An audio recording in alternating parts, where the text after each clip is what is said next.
أشهد أن لا إله إلا الله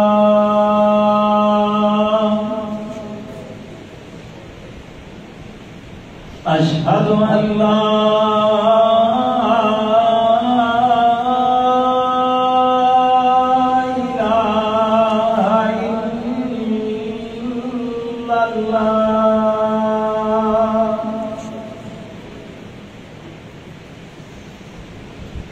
أشهد أن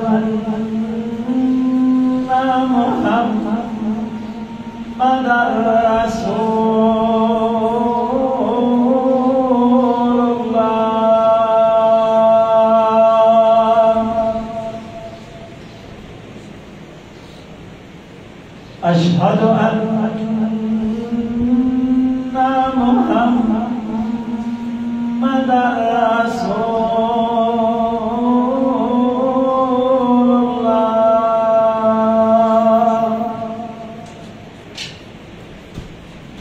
حي على الصلاة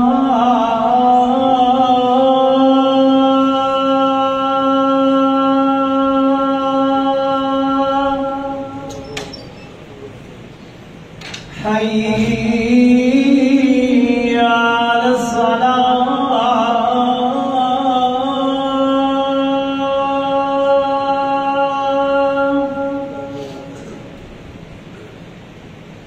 حي على الفلاح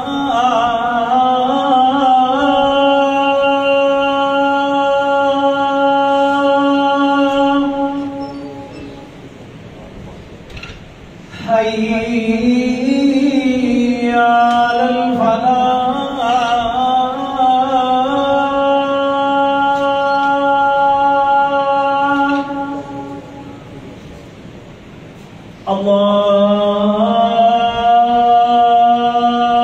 الله أكبر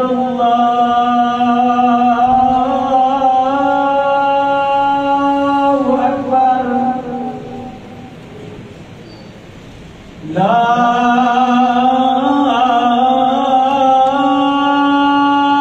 إله إلا الله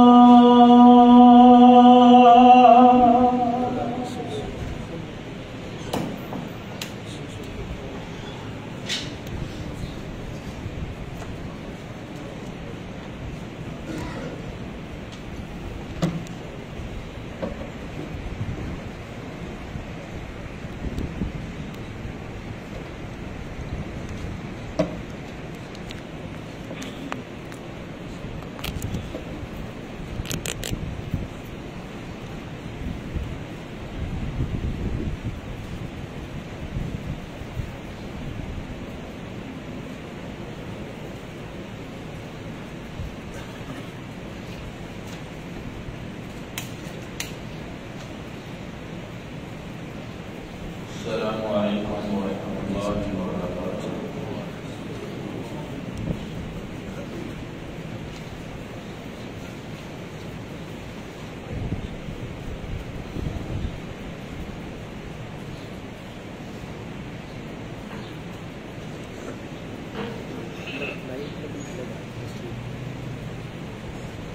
الحمد لله الحمد لله نحمده ونستعينه ونستغفره ونؤمن به ونتوكل عليه ونعوذ بالله من شرور أنفسنا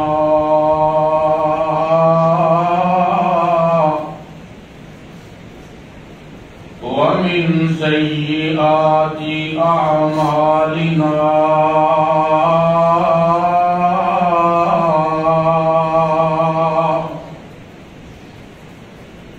من يهده الله فلا مضل له ومن يضلله فلا هادي له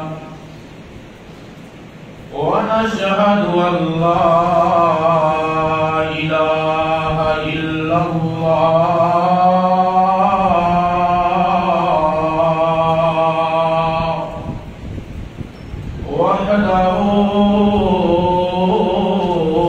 وحده لا شريك له ونشهد أن محمدًا عبده ورسوله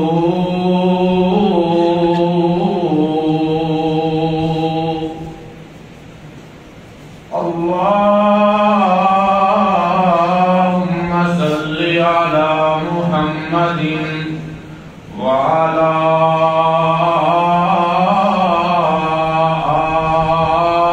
آل محمد كما صليت على إبراهيم وعلى آل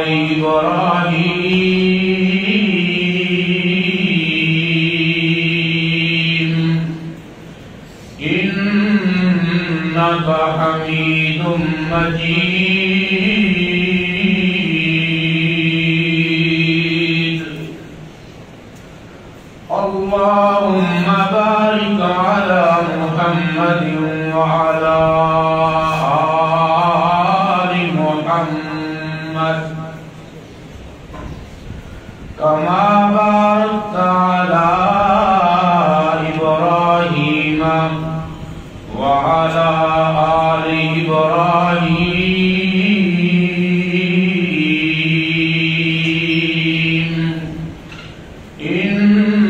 إنك حميد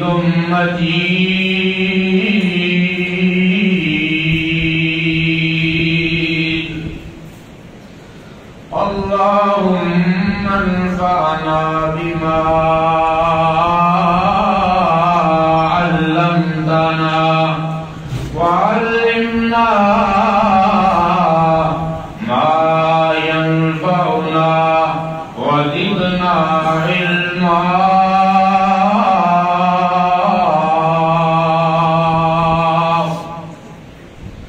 أما بعد فأعوذ بالله السميع العليم من الشيطان الرجيم بسم الله الرحمن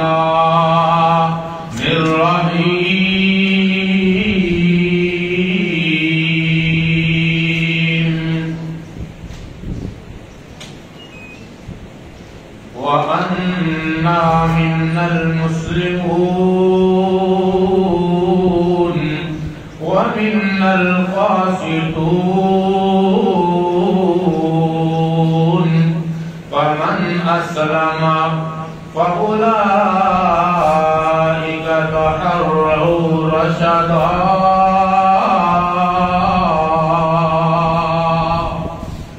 وقال الله تعالى في مقام آخر وما خلقت الجن والإنس إلا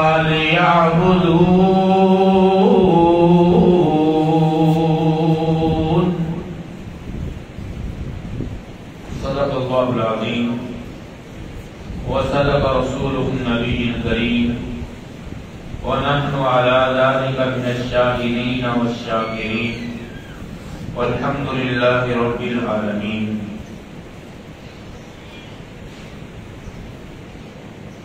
وأنا منا المسلمون ومنا القاسطون اور بے شک وہ لوگ یعنی وہ جن جو مسلمان ہوئے وَمِنَّ الْقَاسِطُونَ اور کچھ جن ایسے ہیں جو سرکش ہوئے. فَمَنْ أَسْلَمَ تو جو جن مسلمان ہو گئے. فَأُولَٰئِكَ تَحَرَّوْا رَشَدًا بس یہی لوگ ہیں، بس یہی جنات ہیں جنہوں نے رہنمائی حاصل کرنے میں جلدی کی. فرمایا اللہ تعالیٰ نے دوسرے مقام پر وَمَا خَلَقْتُ الْجِنَّ وَالْإِنسَ إِلَّا لِيَعْبُدُونَ اور ہم نے انسانوں اور جنوں کو فقط اپنی عبادت کے لیے تخلیق فرمایا ہے. حضرت وقار ہر قسم کی حمد و ثنا اللہ وحدہ لا شریک کی ذات کے ساتھ خاص ہے جو ساری کائنات کا خالق اور مالک ہے. درود و سلام امام الحرمین سید الثقلین امام الکل فخر الرسل سید کائنات مجسمہ برکات حضرت محمد رسول اللہ صلی اللہ علیہ وآلہ وسلم کی ذات اقدس پر. حضرات و حاضرین، آج کی ہماری ملاقات کا عنوان ہے کہ ہم جنات سے بچاؤ کیسے کر سکتے ہیں. آج کی میری گفتگو کا عنوان بنیادی عناصر جو ہیں، سب سے پہلی بات کہ ہم کیسے چیک کر سکتے ہیں کہ کسی آدمی کو جنات کا سایہ ہے یا نہیں، اس کی علامات کیا ہے. اور جب کنفرم ہو جائے کہ جنات کی علامات انسان میں پائی جاتی ہیں تو پھر ذاتی طور پر اس کا علاج کیسے کیا جا سکتا ہے. اور تیسری بات، اگر خود سے یہ معاملہ کنٹرول نہ ہو رہا ہو تو پھر ہم نے کس قسم کے معالج سے رابطہ کرنا ہے تاکہ ہمارا یہ مسئلہ، ہماری یہ پریشانی ختم ہو سکے. یہ تین بنیادی باتیں انشاءاللہ الرحمن آج کی ہماری گفتگو کا مرکز رہے گی. اللہ احکم الحاکمین سے التجا ہے کہ رب کریم ہمیں حق بیان کر کے سنا کے عمل کرنے کی توفیق نصیب فرمائے. آپ جانتے رہیں گے، میری طرف مکمل دھیان رکھیں گے تو پھر آپ کو بات کی سمجھ آئے گی.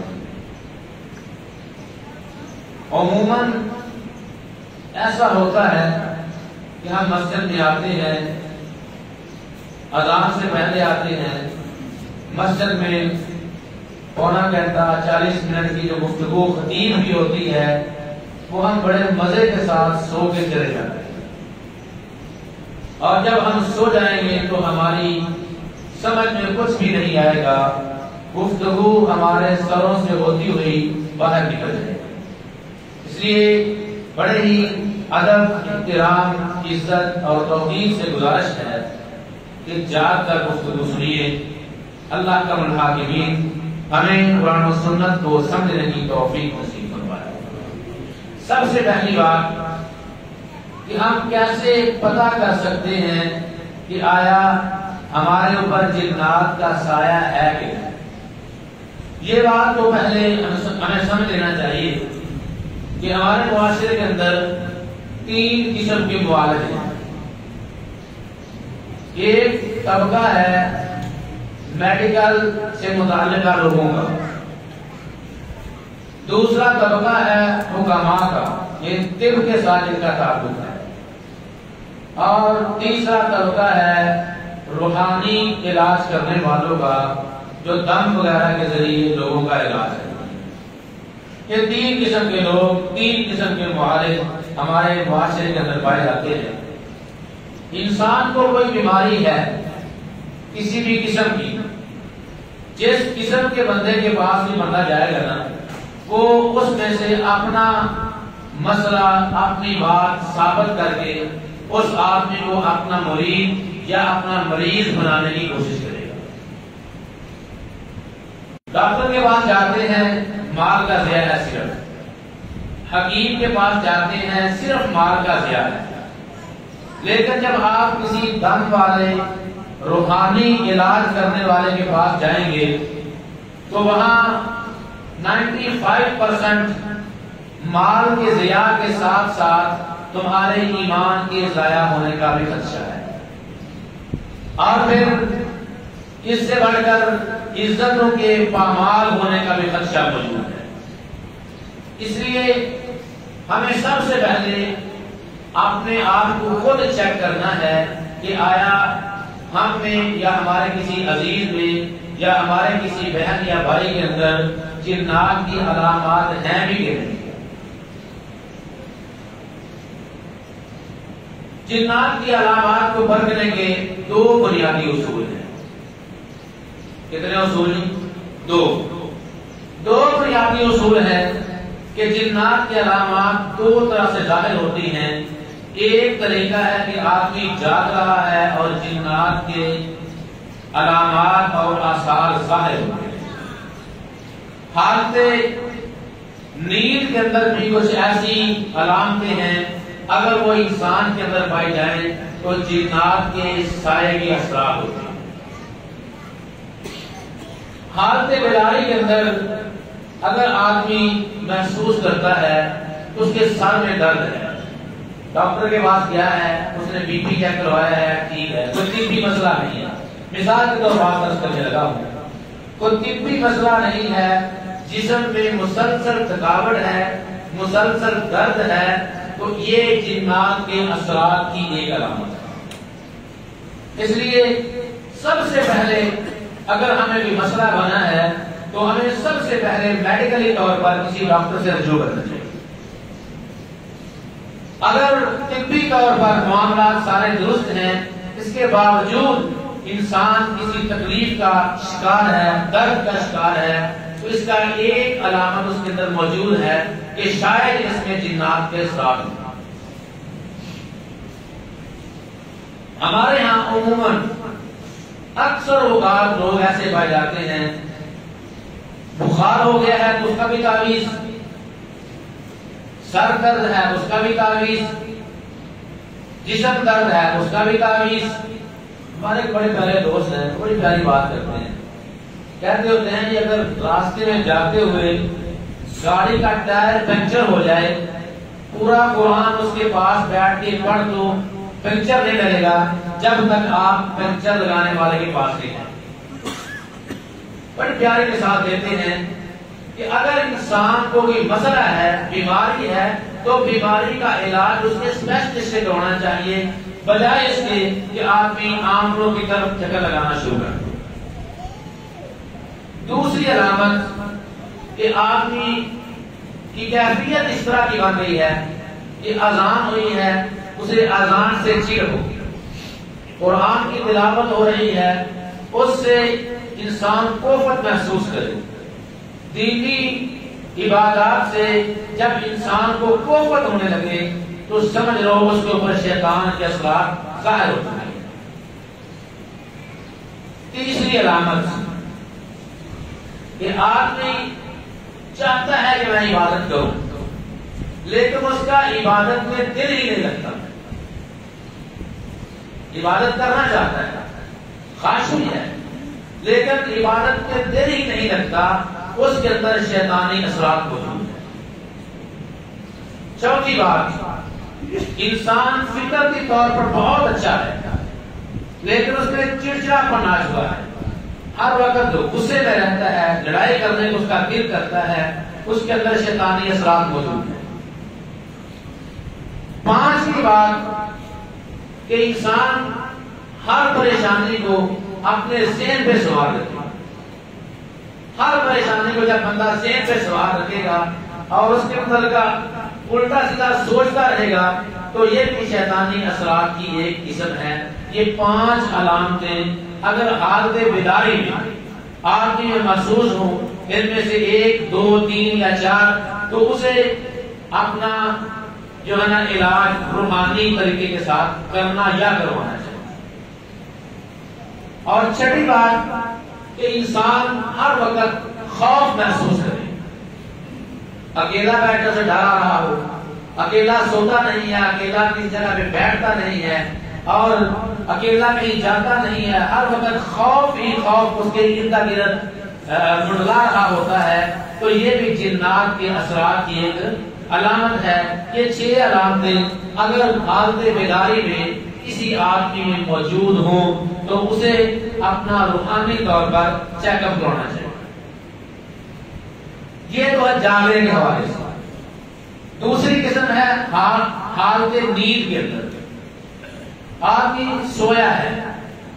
جنات کی ایک وجہ یہ ہے کہ آدمی کو سکون سے نیند نہیں آتی، بے خوابی کا آدمی شکار ہو جاتا ہے، اور جو ہی آنکھ لگتی ہے فی الفور اس کے ڈراؤنے خواب آنا شروع ہو جاتے ہیں، یا پھر وہ خواب میں دیکھتا ہے اسے کوئی مار رہا ہے، یا وہ خواب میں دیکھتا ہے کہ اسے کوئی قتل کر رہا ہے، یا وہ خواب میں دیکھتا ہے کہ کوئی آدمی اس کے پیچھے بھاگ رہا ہے، یا وہ لیٹا ہوا ہے تو اچانک ڈر جاتا ہے، یا پھر اسے خواب کے اندر مختلف قسم کے جانور، کتے، بلیاں، گھوڑے، گائے، بھینس یا اس طرح کے دیگر درندے اسے نظر آتے ہیں۔ جس آدمی کے ساتھ اس طرح کے معاملات ہوں اس پہ جنات اور شیطانیت کے سائے اثر انداز ہو چکے ہیں۔ یہ کچھ علامتیں جاگنے کی ہیں، کچھ حالتیں نیند کی ہیں۔ اگر یہ علامتیں کسی آدمی میں موجود ہوں تو اسے روحانی طور پر اپنا علاج کروانا چاہیے۔ اب علامات سامنے آ گئی، بندے کو یوں سمجھے کہ 75% یقین ہو گیا ہے کہ میرے اوپر جنات کے سایہ ہے، جنات کے ساتھ ہے، تو اسے سب سے پہلے کیا کرنا چاہیے کہ اپنا علاج خود کرنا چاہیے، کیونکہ قرآن بھی سچا ہے، قرآن کے نازل کرنے والا رحمان بھی سچا ہے، جس دل پہ قرآن نازل ہوا ہے وہ رسول اللہ بھی سچے ہیں، اور جو دین ہمارے لیے آیا ہے وہ دین بھی کامل اور مکمل ہے۔ تو اس دین نے جنات اور جادو اور شیطان سے بچاؤ کے سارے طریقے ہمیں بتائے ہیں۔ ہمیں سب سے پہلے اپنا علاج خود کرنا چاہیے، کیونکہ اللہ تعالی الحاکمین کا فرمان ہے کہ سب سے طاقتور اللہ نے جس مخلوق کو بنایا ہے وہ مخلوق انسان ہے، اور اس کو جو ہتھیار عطا فرمائے ہیں ہر مخلوق سے نمٹنے کے لیے کسی اور مخلوق کو عطا نہیں۔ یہ انسان ہے جو شیر کو گرفتار کر دیتا ہے، یہ انسان ہے جو درندوں کو پکڑ لیتا ہے، یہ انسان ہے جو ہیوی سے ہیوی مخلوق کے اوپر غلبہ پا لیتا ہے۔ تو جنات تو چیز ہی کچھ نہیں ہے۔ اللہ کا الحاکمین نے جب حضرت آدم کو تخلیق فرمایا تھا تو شیطان نے انکار کیا، اللہ نے جنت سے نکال دیا، زمین پہ پھینک دیا، ذلت اور رسوائی اس کا مقدر بنا لی، تو تب شیطان نے اللہ کے سامنے ایک بات کہی تھی، قال فبعزتک لأغوینہم اجمعین، اے اللہ مجھے تیری عزت اور عظمت کی قسم ہے میں تیرے ان بندوں کو گمراہ ضرور کروں گا، الا عبادک منہم المخلصین، ہاں وہ تیرے خالص بندے ہوں گے، وہ میرے شکنجے میں نہیں ہے۔ جب آدمی اللہ کے ساتھ مخلص ہو جائے، فاعبدوا اللہ مخلصا لہ الدین، جب اللہ کے ساتھ آدمی مخلص ہو جاتا ہے، دین کے ساتھ مخلص ہو جاتا ہے، شریعت کے ساتھ مخلص ہو جاتا ہے، تو پھر جنات اور جادو انسان بے اثر انداز نہیں آتے۔ سب سے پہلے ہم نے اپنا علاج خود کرنا ہے، اور علاج کرنے کے 2 طریقے ہیں۔ ایک طریقہ تو یہ ہے کہ جنات کے سائے سے قبل اپنا علاج کیا ہے، اور ایک طریقہ یہ ہے کہ جب جنات کے اثرات ظاہر ہو جائیں اس کے بعد علاج کیا۔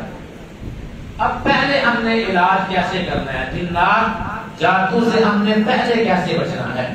سب سے پہلی بات نبی کریم صلی اللہ علیہ وآلہ وسلم نے ارشاد فرمایا تھا، اذا اتا احدکم الخلاء، جب تم میں سے بھی آدمی بیت الخلاء جاتا ہے تو اسے چاہیے یہ دعا پڑھا کرے، اللہم انی اعوذ بک من الخبث والخبائث۔ یہ بنیاد ہے۔ اگر ہم یہ دعا جب بھی ہم بیت الخلاء جائیں یہ دعا پڑھیں تو یہ بات ناممکن ہے کہ جنات یا جادو ہمارے اوپر اثر کر دے، کیونکہ یہ وظیفہ، یہ بات میری نہیں ہے، کسی محقق، کسی مفسر، کسی خطیب کی نہیں ہے، یہ بات سچے رسول کی ہے، اس کی سچی زبان سے نکلی ہے کہ جب بندہ اللہ کی پناہ میں آ جاتا ہے تو جنات اس کے اوپر اثر انداز نہیں ہو سکتے۔ آج ہم اپنے بچوں کا اگر انٹرویو کریں، بچوں سے پوچھیں، اپنے گھر بیٹھ کے فیملی افراد سے، اپنے فیملی کے سارے لوگوں سے پوچھیں، بھائی آج آپ 2، 4، 5 دفعہ واش روم گئے ہیں، کتنی مرتبہ آپ نے دعا پڑھی؟ سروے کر کے دیکھیں۔ ہم اپنے ضمیر سے سوال کریں کہ ہم کتنی مرتبہ واش روم جاتے ہیں اور کتنی مرتبہ یہ دعائیں پڑھتے ہیں۔ تو جب ہم اپنے آپ سے پوچھیں گے رزلٹ سامنے آ جائے گا، اپنے بچوں سے پوچھیں گے رزلٹ سامنے آ جائے گا۔ یہی بنیاد ہے کہ جنات کا انسان پہ غلبہ ہے۔ دوسری چیز کہ انسان کو مسلسل اللہ کے ذکر کے اندر مشغول رہنا چاہیے۔ جب آدمی اللہ کے ذکر میں مشغول و مصروف رہتا ہے تو جنات اور شیطان جو ہے اس کے اوپر غالب نہیں آ سکتے۔ یہ بات قرآن مجید میں سورہ اعراف آیت نمبر 201 میں موجود ہے۔ اللہ تعالی الحاکم نے ارشاد فرمایا ان الذين اتقوا اذا مسهم طائف من الشيطان تذكروا فاذا هم مبصرون، کہ وہ لوگ جو ڈرتے ہیں، جو اللہ کا خوف اپنے دلوں میں رکھتے ہیں، جب انہیں شیطان کی طرف سے کوئی حملہ آتا ہے تذکروا تو اللہ کا ذکر کرتے ہیں۔ سیدہ عائشہ رضی اللہ تعالی عنہ بیان فرماتی ہیں نبی کریم صلی اللہ علیہ وآلہ وسلم کا اپنا عمل، کان النبی صلی اللہ علیہ وسلم یذکر اللہ علی کل احیان، نبی کریم علیہ السلام ہر وقت اللہ کا ذکر کیا کرتے ہیں، ہر وقت۔ آپ حالت وضو میں ہیں یا بغیر وضو، جس حالت میں ہیں نبی علیہ السلام اللہ کا ذکر فرمایا کرتے تھے۔ اگر نبی علیہ السلام کا یہ خاصہ تھا کہ کائنات کے امام ہر وقت حالت وضو میں رہتے تھے، اور آپ نے اپنی امت کو بھی حالت وضو میں رہنے کی ترغیب کی ہے۔ اور جنات اور شیاطین کے سائے سے بچنے کا ایک یہ بھی ہتھیار ہے کہ انسان پاکیزہ رہے، ہر وقت وضو کی حالت میں رہے۔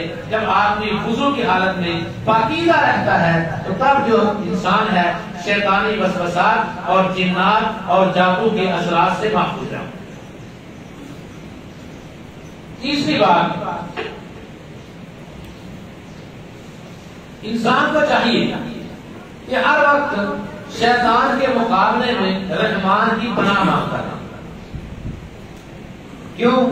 جب بندہ اللہ کی پناہ مانگتا رہتا ہے تو اللہ اپنے بندے کو اپنی پناہ میں لے لیتے ہیں۔ پناہ کا مطلب کیا ہے؟ پناہ کہتے ہیں کسے ہیں؟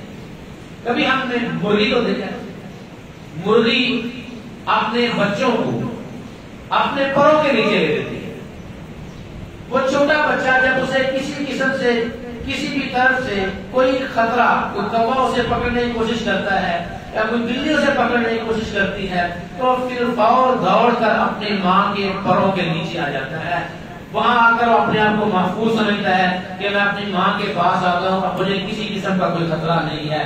یہ ہے پناہ کا مطلب۔ جب آدمی اللہ کی پناہ میں آ جائے اور اسے یقین ہونا چاہیے کہ میں اس خالق، مالک، رازق اور قوت والے مقتدر، قادر اعلیٰ کی پناہ میں ہوں، جس سے بڑا قوت والا کوئی نہیں ہے۔ جب بندہ اللہ کی پناہ میں آ جاتا ہے تو پھر شیطان خواب و خسر ہو جاتا ہے۔ پھر شیطان اور جنات جو ہیں یہ بالکل بے مقصد ہو جاتے ہیں، یہ اپنے کسی بھی مقصد میں کامیاب نہیں ہوتے۔ اللہ نے ہمیں ترغیب دلائی ہے قرآن مجید کے اندر۔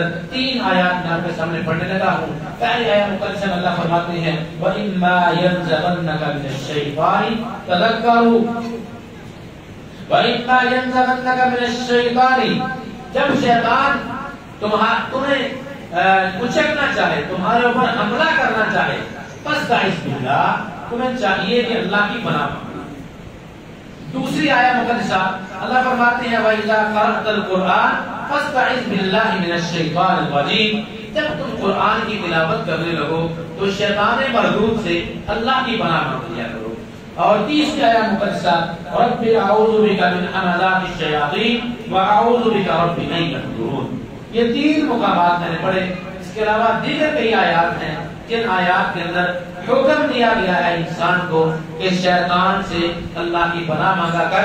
جب تو اللہ کی پناہ میں آ جائے گا پھر شیطان، جنات اور یہ گندی چیزیں میرے آپ کے اوپر اثر انداز نہیں ہو سکتی۔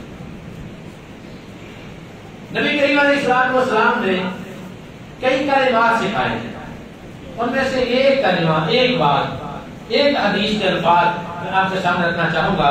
نبی علیہ السلام کے اذکار میں یہ بات شامل تھی اعوذ بکلمات اللہ التامات من غضبہ وعقابہ ومن شر عبادہ ومن حملات الشیاطین وان یحضرون۔ یہ جملے کائنات کے امام صبح و شام کے اذکار کے اندر ضرور پڑھا کرتے تھے۔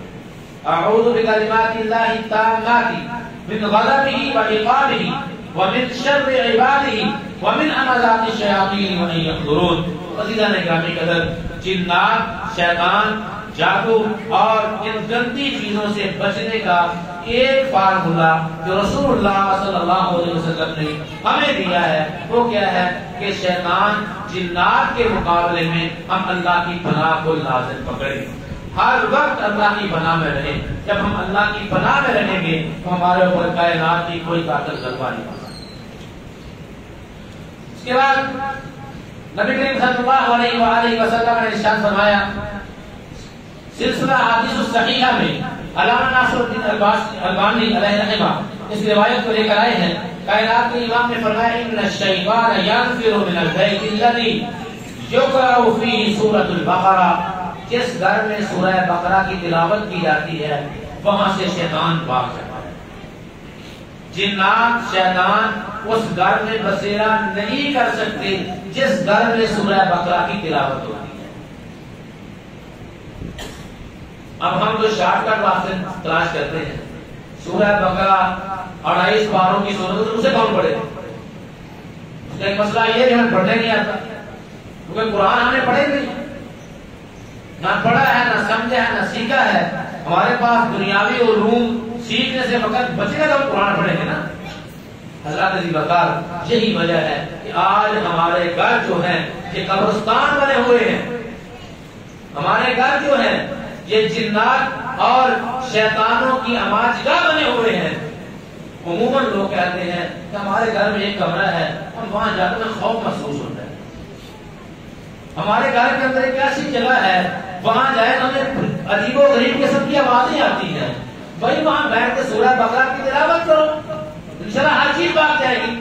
یہ بات نہیں کہہ رہا، یہ کسی عامل کا فتویٰ نہیں ہے، یہ بات حضرت محمد رسول اللہ صلی اللہ علیہ وسلم کی ہے کہ جس گھر میں سورہ بقرہ پڑھی جاتی ہے اس گھر میں شیطان نہیں رہ سکتا، بھاگتا ہے وہاں سے۔ دوسری حدیث حضرت آقا علیہ السلام نے حکم دیا ہے اقرؤوا سورۃ البقرہ فی بیوتکم، لوگوں اپنے گھروں میں سورہ بقرہ پڑھا کرو۔ کیوں؟ فإن الشیطان لا يدخل بیتا، کہ جس گھر میں سورہ بقرہ کی تلاوت ہوتی ہے اس گھر میں شیطان داخل ہی نہیں ہو سکتا،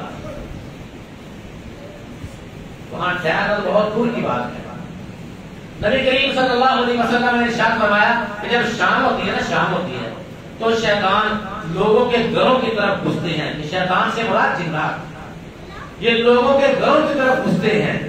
جو آدمی مغرب کی نماز سے پہلے اپنے گھر کے دروازے کو کھولتا ہے اور بسم اللہ پڑھ کے اپنے گھر میں داخل ہوتا ہے بسم اللہ پڑھ کے اپنے دروازے کو بند کر دیتا ہے تو شیطان اس دروازے کے جنات اس دروازے کے پاس کھڑے ہو کر چیخیں مارتے ہیں، روتے ہیں اور ایک دوسرے کو کہتے ہیں کہ گھر کا دروازہ تو ہمارے لیے بند ہو گیا، یہاں نہ ہمارے لیے قیام کی جگہ ہے نہ ہمارے لیے کھانے کی جگہ ہے، ہم تو بھوکے مر جائیں گے، کسی اور گھر چلیں۔ پھر اس گھر میں جاتے ہیں جس گھر کے اندر یہ عمل نہیں ہوتا۔ رات مغرب کی نماز سے رات یا پہلے بسم اللہ پڑھ کے اپنے گھر کو، گھر کے مین ڈور کو، مین گیٹ کو بند کرنا چاہیے، آدمی شیطانوں اور جنات سے محفوظ ہے۔ اس کے بعد سیدنا نعمان بن بشیر رضی اللہ تعالیٰ عنہ بیان فرماتے ہیں، جامع ترمذی کی حدیث ہے، نبی علیہ الصلوۃ والسلام نے فرمایا ان اللہ کتب کتابا قبل ان یخلق السماوات والارض ب1000 عام، اللہ کا الحاکمین نے زمین و آسمان کی تخلیق سے 2000 سال پہلے ایک بات لکھی۔ کتنے ہزار سال پہلے؟ 2000 سال پہلے۔ جو سوچ رہے ہیں وہ بتائیں کتنے سال پہلے؟ 2000 سال پہلے۔ کس نے کہا ہے؟ رسول اللہ صلی اللہ علیہ وسلم نے فرمایا ہے کہ اللہ کا الحاکمین نے زمین و آسمان کی تخلیق سے 2000 سال پہلے ایک تحریر لکھی، ایک جملہ لکھا، وَأَنزَلَ مِنْهُ آیَتَيْنِ، اور اس جملے کے اندر 2 آیتیں لکھی، سورہ بقرہ کی آخری آیات، سورہ بقرہ کی آخری آیات، آمن الرسول بما انزل الیہ من ربہ والمؤمنون۔ سورہ بقرہ پوری نہیں پڑھ سکتے، یہ پڑھ لیں، آخری 2 آیتیں سورہ بقرہ کی، یہ بات رسول اللہ کی ہے، حدیث جامع ترمذی میں ہے، امام ترمذی نے اس حدیث کو صحیح کہا ہے، تمام محدثین اس حدیث کے صحیح ہونے کے قائل ہیں۔ فرمایا زمین و آسمان کی تخلیق سے 2000 سال پہلے اللہ تعالیٰ نے ایک تحریر لکھی، اس تحریر کے اندر سورہ البقرہ کی آخری 2 آیات لکھی، اور ساتھ کائنات کے امام نے ارشاد فرمایا، اللہ فرماتے ہیں حدیث قدسی ہے، وَلَا يُقْرَآنِ فِي دَارٍ 3 لَيَالٍ وَيَفِرُّ بِهَا الشَّيْطَانُ، کوئی ایسا گھر نہیں ہے جس گھر میں مسلسل 3 دن یہ دونوں آیات پڑھی جائے، وہاں سے شیطان بھاگ جاتا ہے، وہاں سے شیطان بھاگ جاتا ہے، جنات بس اس گھر کے اندر اثر انداز نہیں ہو سکتے، اس گھر کے اندر لڑائیاں ختم ہو جائیں گی۔ آئیے نسخہ ہے رسول اللہ صلی اللہ علیہ وسلم نے دیا ہے کہ لڑائی شیطان کی وجہ سے ہوتی ہے۔ اگر ہم گھروں میں سورہ البقرہ کی آخری 2 آیات پڑھنا گھر کا ہر فرد اپنے اوپر لازمی قرار دے دے، اللہ کی قسم یہ بات میری نہیں ہے، رسول اللہ کی سچی زبان سے یہ بات نکلی ہے، اس گھر سے لڑائیاں ختم ہو جائیں۔ جب شیطان ہی نہیں رہے لڑائی کہاں سے؟ لڑائی کو پڑھتا ہے شیطان، جب شیطان ہی نہیں رہے گا لڑائی ختم ہو جائے گی۔ اس لیے عزیزان گرامی قدر، یہ وہ کام ہے کہ جن کو ہم نے احتیاطی تدابیر کے طور پر اپنانا ہے تاکہ ہمارے گھروں میں ہمارے بچوں کے اوپر جنات اور شیطانوں کے غلبے کے چانسز نہ رہیں۔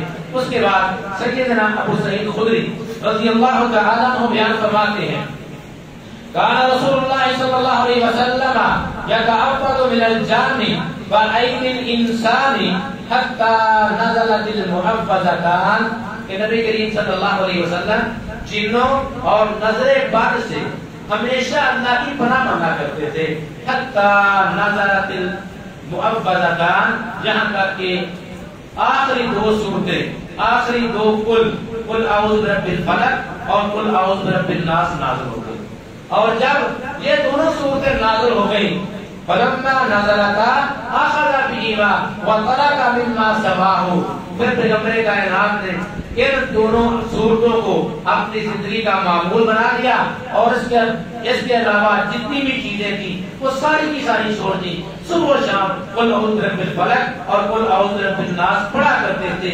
اس سے جنات سے، شیطانوں سے اور نظر بد سے اللہ رب العالمین اپنے بندے کو محفوظ رکھے۔